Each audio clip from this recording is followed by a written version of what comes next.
Nah, ini kita akan belajar tentang alat ukur dan juga konversi satuan. Nah, nanti alat ukur yang akan kita pelajari cara mengukur menggunakan neraca, yaitu alat ukur massa. Kemudian gelas ukur ini untuk volume, tetapi benda yang tidak beraturan. Kalau benda yang beraturan, kita bisa pakai dengan rumus. Kalau kubus itu kan ada rumusnya ya, bangun ruang. Kemudian stopwatch kita pakai dengan ini untuk mengukur waktu. Nah, jangka sorong dan mikrometer sekrup ini memang untuk besaran panjang anak-anak. Tetapi mereka akan lebih spesifik untuk panjang yang lebih kecil. Jadi nilainya sangat kecil begitu yang nggak bisa diukur dengan penggaris biasa. Nah, lalu kita akan di pertemuan berikutnya, kemungkinan hari ini hanya alat ukur konversi satuan. Jadi massa, waktu, panjang, luas, dan volume. Ini di SD sudah pernah kalian pelajari. Nanti kita akan ulangi lagi ya, karena dasarnya nanti selanjutnya di fisika itu kalian sudah menguasai caranya mengubah satuan dari sentimeter ke meter, dari gram ke kilogram. Nah, itu kita pelajari di awal. Nah, ini dia alat ukur massa, anak-anak. Jadi neraca itu ada banyak jenisnya. Ada yang bentuknya digital, neraca Ohaus 3 lengan, ada yang 4 lengan, ada yang 2 lengan. Kalau yang familiar bagi kita itu timbangan, timbangan badan itu loh. Kalau di rumah nggak ada, biasanya di puskesmas, rumah sakit itu ada. Ada yang bentuknya, kalau bentuknya masih jarum, itu namanya analog. Ya. Tetapi kalau yang dia sudah langsung muncul angkanya, itu yang digital. Ya, itu lebih enak bacanya. Memang kalau digital itu langsung gitu ya, keluar angkanya. Tetapi kalau yang analog kan kita harus baca jarumnya ya kalau dia nggak pas di angka yang tertulis di timbangan. Nah, kita yang akan lebih banyak nanti masuk ke soal adalah neraca 3 lengan. Bagaimana cara membacanya? Jadi untuk neraca 3 lengan ini untuk benda-benda yang tidak terlalu besar ya anak-anak. Jadi dia untuk satuannya gram. Ya, gram itu satuan baku, tetapi tidak satuan internasional ya. Kita sudah pernah bahas ini. Nah, ini cara membacanya adalah dengan cara kita jumlahkan saja ya. Jadi hasil pengukurannya kita jumlahkan mulai dari ratusan, puluhan, dan satuan. Jadi yang tengah itu ratusan, yang belakang itu puluhan ya. Kemudian yang bagian depan ini satuan. Nah, hasil pengukuran.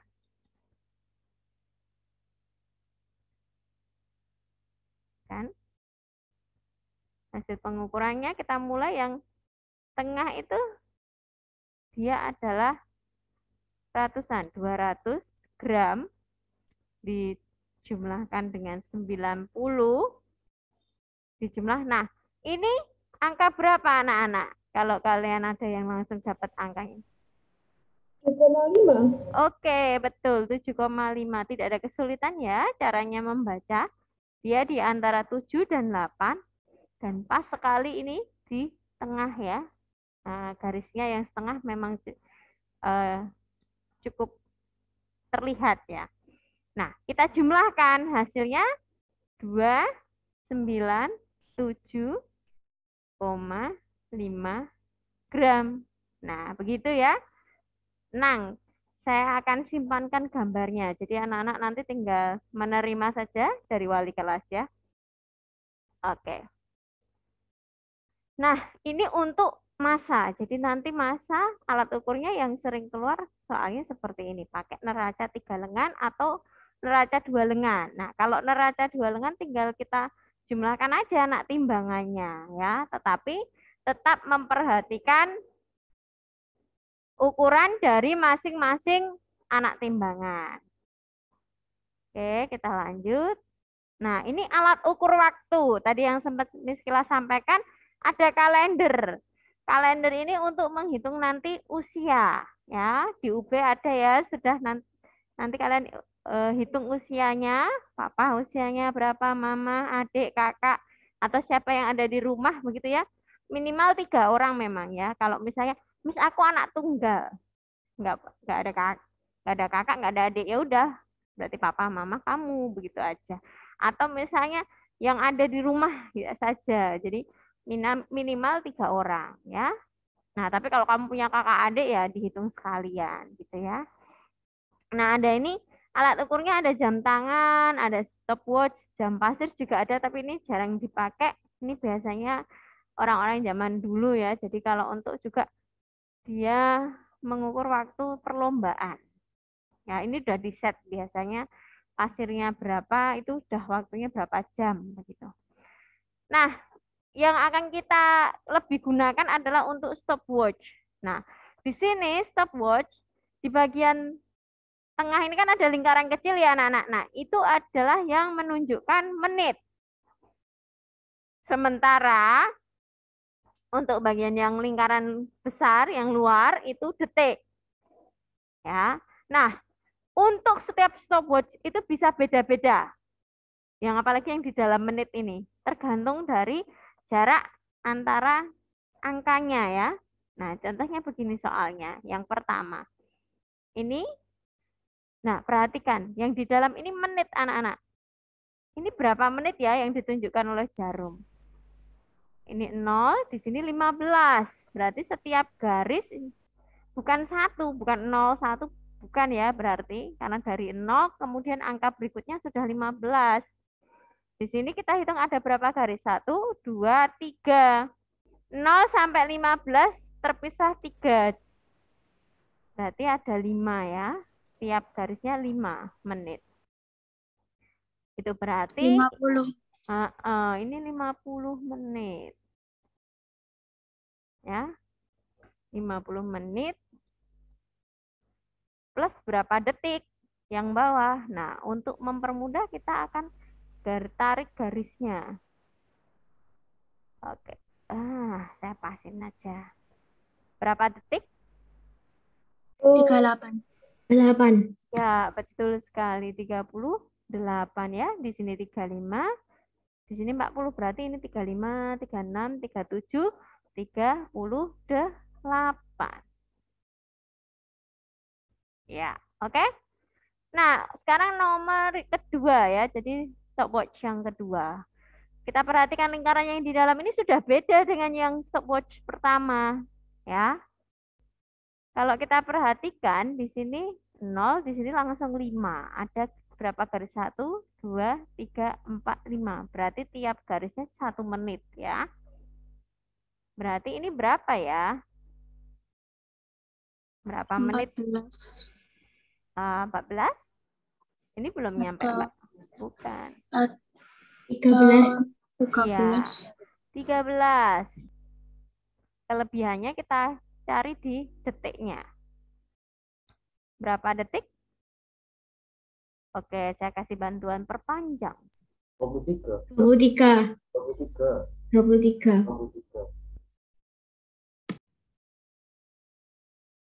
Oke. 23, tetapi ada kelebihan sedikit anak-anak. 23,2. 23,2. 3,4,5. Kita perhatikan di sini ya. Ini kan 23. Di sini berarti 24 ya kan? Antara 23 dan 24 ada berapa garis? 1, 2, 3, 4, 5. Ada 5. Berarti 0,2 tiap garis kecilnya. 23,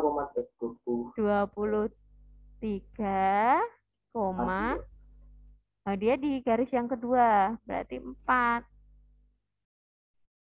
Itu ya. Tetapi tenang Mas Gilang. Kalau seperti ini kan tergantung gambarnya ya, apalagi kalau online itu kan agak susah melihatnya. Nanti saya akan cari gambarnya yang jauh lebih spesifik begitu ya. Seperti yang nomor 1. Ini kan lebih enak ya dilihat. Oke. Nah, ini untuk stopwatch ya. Anak-anak sudah belajar tentang stopwatch. Sekarang kita akan berpindah ke alat ukur volume. Nah, ini sekilas mata saja bisa langsung tahu sebenarnya volume dari benda tersebut. Akan tetapi memang kita harus lebih teliti untuk pengukurannya. Ini seperti kesannya kan di 20 ya anak-anak. Padahal kalau kita hitung ya, ini 1, 2, 3, 4, 5, 20 itu di bawahnya air ini. Nah, berarti ini atasnya udah 20 lebih. Nah, 21. 21, are you sure? Ini 10 sampai 20 ada 5 garis. Loh. Berarti setiap garis itu 2 mili. Berarti 22 mililiter. Maaf. Ini ya. Ini ya. Ini kan 10, di sini 20. Ada 5 garis. 1, 2, 3, 4, 5. Ya kan? Ada 5 garis. Ya, dari 10 ke 20. Kan selisihnya 10 mili. Nah, 10 milinya dibagi 5. Berarti setiap garis kan 2 mili. Berarti ini 22. Gitu ya. Ini tetap 40, ini sudah tepat di 40. Nah, volume batu itu volume akhir dikurangi volume awal. Berarti berapa? Berarti 20 dong. 40 mili kurangi 22 mili loh. 18 sih, 22 mili, woi. 18 sih. 18 mili. 40 dikurangi 22 ya. Nah, kalau untuk yang gelas pancur, ini gelas ukur ya. Gelas pancur ini lebih mudah karena apa? Volumenya adalah air yang tertumpah di gelas ukur. Nah, ini sudah ketemu 20 cm pangkat 3. Berarti benda ini bervolume 20 cm pangkat 3 ya. Jadi ini gelas pancur, ini gelas ukur. Gitu. Memang lebih mudah membaca yang gelas pancur.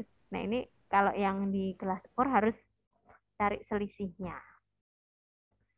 Oke. Nah, kita akan berpindah ke sebelum kita ke jangka sorong dan mikrometer, kita akan ke penggaris dulu. Ini adalah alat ukur besaran panjang, ya kan? Nah, kalau di sini terlihat kan 2,5 ya, ditambah 0,5 mm. Ya. Akan tetapi, di sini kelebihan ini tuh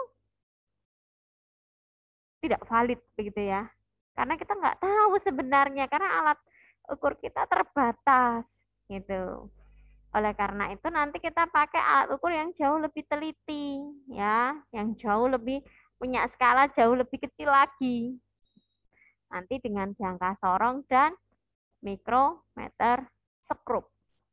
Nah, kita akan langsung lihat dulu soalnya penggunaan penggaris ya. Anak-anak bisa langsung jawab aja. Nah, nomor pertama, penggaris pertama, panjang pensil ini berapa ya? 3 cm. 3 cm. Oke. Caranya bagaimana? Itu kan 2 sama 5 itu kan kalau itu kan 3 cm. Iya, 5 dikurangi 2 gitu ya. Jadi ujung yang sebelah kanan dikurangi ujung yang sebelah kiri. Atau boleh begini. Misalnya ya, ini mumpuk pas, ini saya ganti 0 kan juga nggak apa-apa. Tak gesek, ini 0, ini 1. Ini berarti 2. Berarti yang di sini 3 langsung. 3 cm juga. Sama ya. Nah, tapi kalau yang kedua ini bagaimana? Dia nggak pas sih, Miss. Tidak pas di angka, begitu maksudnya. Jadi kita pakai yang caranya yang ini. Seperti pensil ini yang di atas ini. Kita lihat dulu, ini ujung yang sebelah kanan adalah 3,1. Kemudian yang di sebelah kiri 0,3, ya kan? Berarti panjang kayu 3,1 dikurangi 0,3. Hasilnya berapa?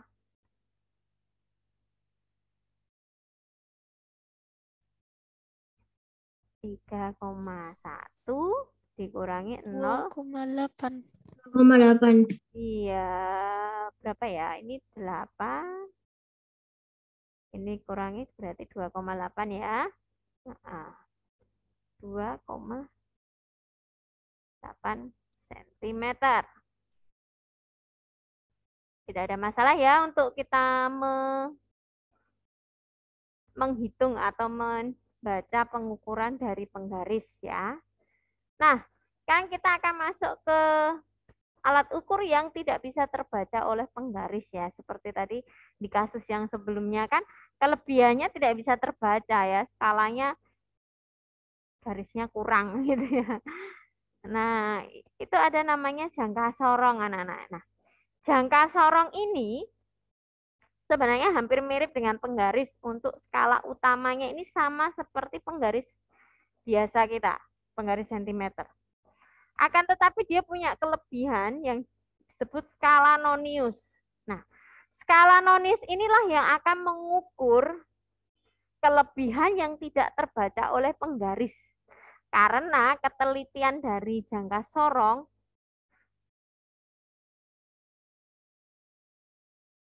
jadi skala terkecilnya itu 0,01 cm. Ya. Jangka sorong 0,01 cm. Jadi nanti satuannya memang tetap dalam sentimeter. Ya. Nah, di sini ada skala utama yang tengah.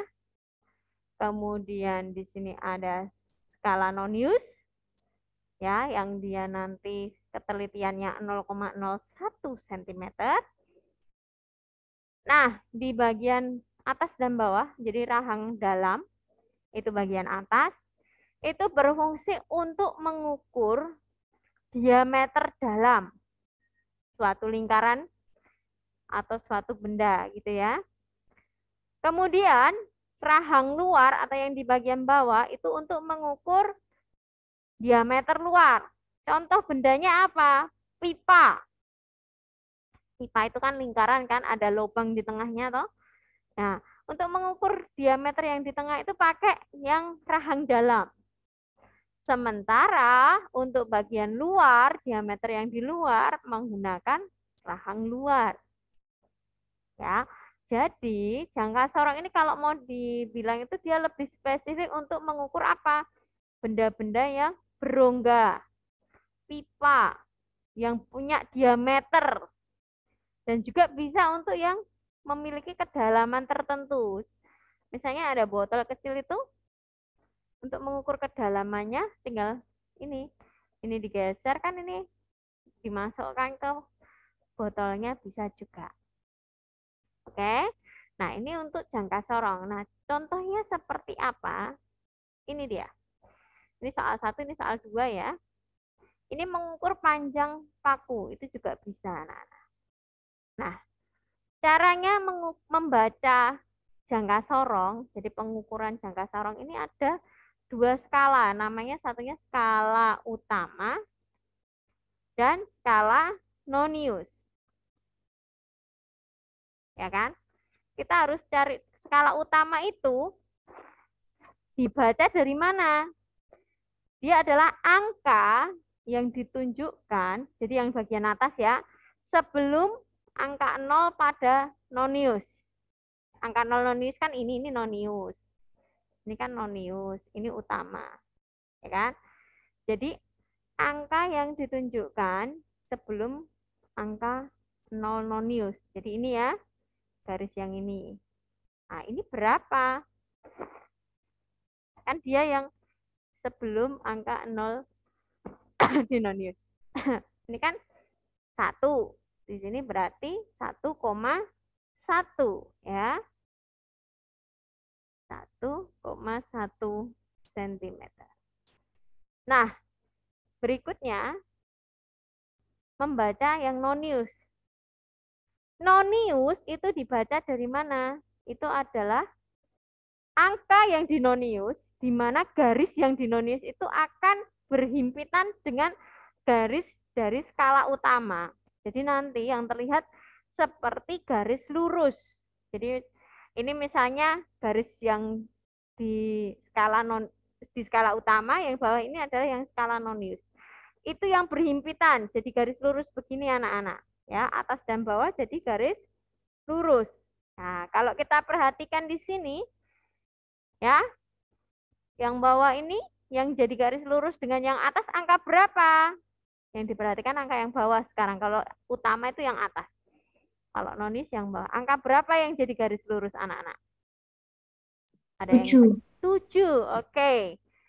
Nah, 7 ini apa sudah selesai? Belum. Tadi saya katakan bahwa nonis itu dia memiliki ketelitian 0,01. Berarti dia yang dikalikan 0,01. Harus ya, harus dikalikan dengan 0,01 cm. Hasilnya 0,07 cm. Ya. Oke. Nah, lalu kita jumlahkan. Itulah hasil pengukurannya. Ini hasil pengukuran. Berarti lebih simpel gitu, Miss. Satu sama satu. Ya, enggak ada yang apa? Lebih simpel gitu, Miss. Aku mau begini, Miss. Enggak ada yang lebih apa? Simpel. Oh, Miss, saya masih bingung nih, Miss. Ya, kita pelan-pelan. Ini memang cara membacanya sedikit berbeda dengan penggaris ya. Jangka sorong ini memang kan untuk mengukur yang tidak bisa terbaca oleh penggaris, Betran. Nah, oleh karena itu kita stepnya nggak bisa yang langsung dapat angkanya seperti penggaris tadi. Tapi kan tadi saya sudah jelaskan pelan-pelan ya. Skala utama dilihat ini ya, garis dari skala utama yang sebelum nolnya nonius. Ya, kan kita sudah dapat ini 1,1. Lalu skala nonius kita cari yang bawah ini yang berhimpitan dengan skala utama. Jadi garis lurus yaitu angka 7. Oke, nanti pelan-pelan kan kita mulai paham kalau sudah latihan. Ya. Nah, sekarang kita pindah ke soal nomor 2. Skala utamanya, coba, ini kan nolnya yang nonius di bawah ini ya. Berarti kan skala utamanya yang ini. Ya kan? Sebelum angka 0 nonius, ya kan? Berarti berapa itu? Ada yang sudah dapat? Ada yang sudah dapat angkanya? 2,2. 0,2. Ini 2 ya, angkanya 2. Berarti 2,2. Dilihat dulu angkanya ya. Sentimeter. Oke. Nah, kemudian skala nonius. Kita lihat yang bawah, yang dia jadi garis lurus. Oke, yang mana ya? 3. 3, oke. Ini ya, ini tuh lurus nih. Nah, ini 0, ini 5. Berarti ini 0, 1, 2, 3. Oke. Jadi di sini. Oh, jadi ini bukan yang belok tadi toh? Kenapa? Dicariin yang lurus, bukan yang agak belok dikit itu, Miss. Agak bawah. Agak belok dikit itu loh, Miss. Ya enggak, no, yang harus lurus. Agak belok. Yang udah bagus. Coba diperhatikan yang lain itu kurang lurus. Ya, yang paling lurus yang 3. Coba ya. Ini 0,6. huruf apa? Ya, hasilnya 0,03 cm. Aduh, enggak muat.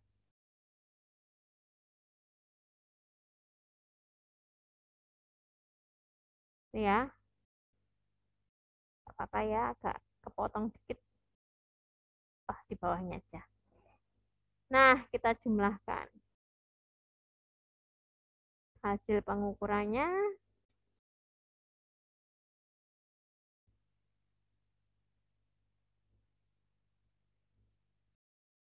2,23 ya. Jadi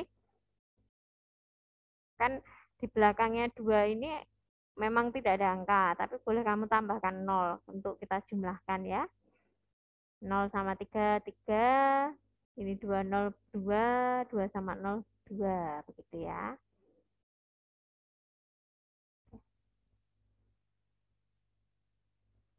Kenapa jadi? Oke.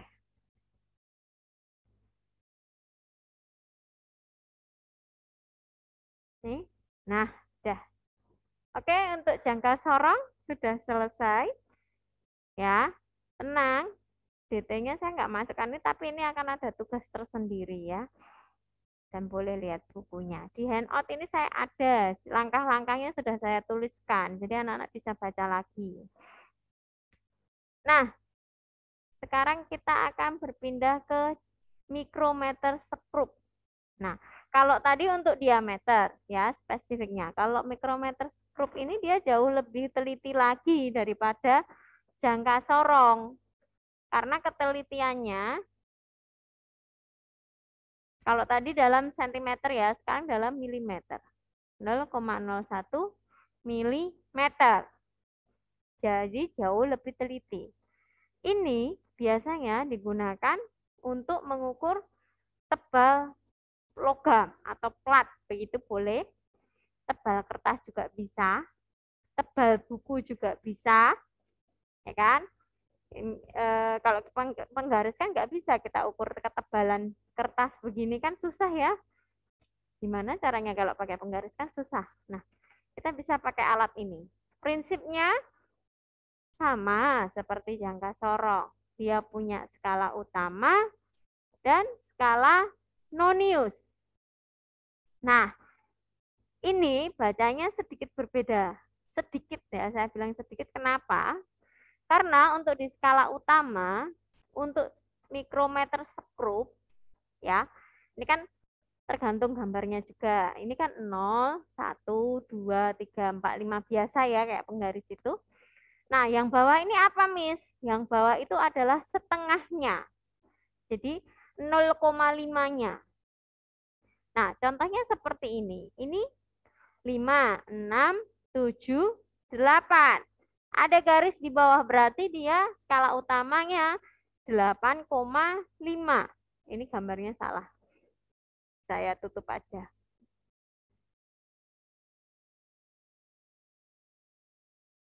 Nah, hasilnya ini tidak tepat soalnya.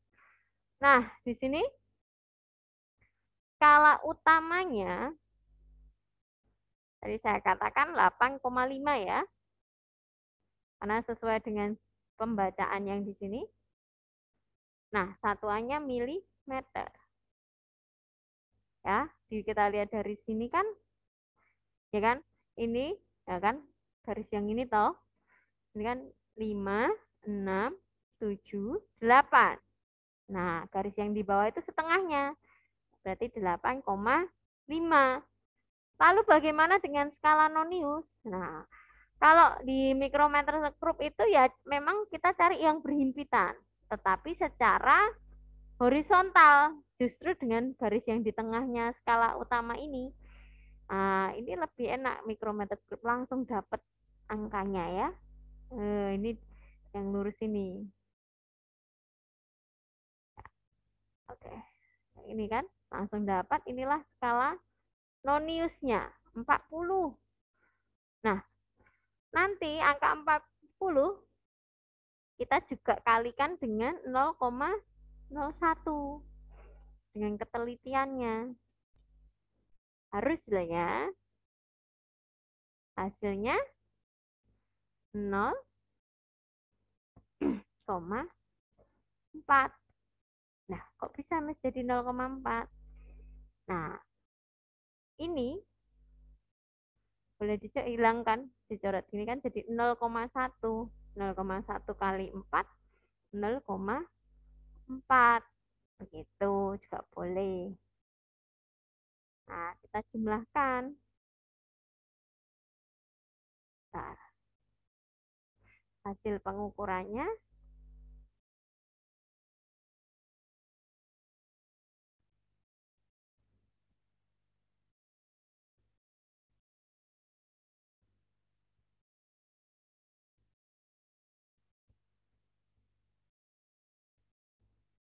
ya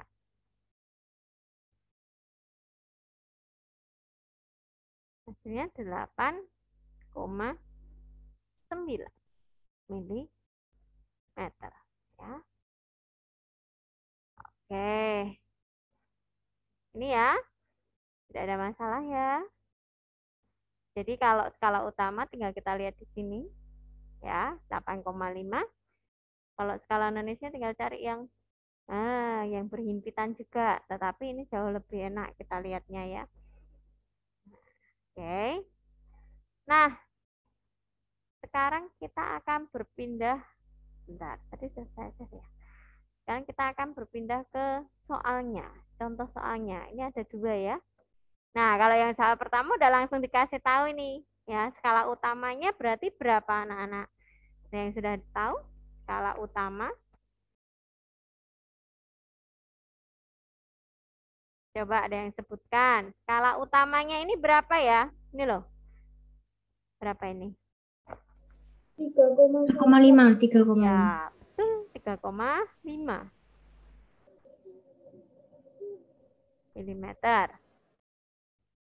Lalu skala noniusnya? 24. Iya, betul. 24. Karena ini belum sampai 25 ya. Jadi 1 garis di bawahnya 25 kan 24. Kita kalikan 0,01 juga. Hasilnya 0,24 mm. Nah, kita akan jumlahkan. Itulah hasil pengukurannya. Hasil pengukuran.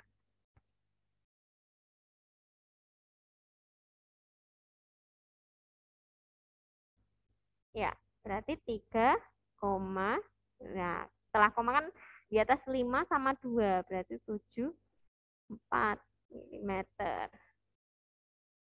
Nah, ini untuk yang pertama. Sekarang untuk yang kedua. Skala utamanya berapa ya? Ada yang tahu? Berapakah skala utamanya?